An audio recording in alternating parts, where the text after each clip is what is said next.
દિયોદર તાલુકા પંચાયતની ચૂંટણી હવે આવતીકાલે યોજાશે। તાલુકા પંચાયતના પ્રમુખ ઉપપ્રમુખની ચૂંટણી કાલે થશે। આવતીકાલે સવારે 11 કલાકે ચૂંટણી હાથ ધરાશે। અગાઉ 2 વખત ચૂંટણી રદ થઈ છે। ખૂબ જ માહોલ ગરમાયેલો છે। હાલાકી દિયોદરમાં કોંગ્રેસ પાસે સ્પષ્ટ બહુમતી છે, 12 સભ્યો છે અને ભાજપ પાસે 10 છે।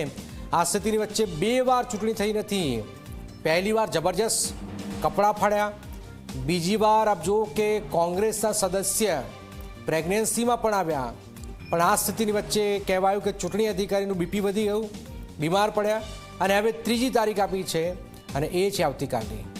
તાલુકા પંચાયત દિયોદરની પ્રમુખશ્રી અને ઉપપ્રમુખશ્રીની વરણી માટેની જે પ્રથમ સભા છે એ આવતીકાલે તારીખ 30/5/2026 ના રોજ સવારે 11 કલાકે તાલુકા પંચાયત કચેરીના સભાખંડમાં યોજવા માટે સૂચના મળી આવેલ હોય તમામને આપના માધ્યમથી અને અમારા જે વહીવટી તંત્રના નિયમો અનુસાર જે વહીવટી કામગીરીના ભાગરૂપે જે નોટિસોની બજવણી કરીએ છીએ એને અમારા તરફથી અત્યારે રવાના કરી દીધેલ છે।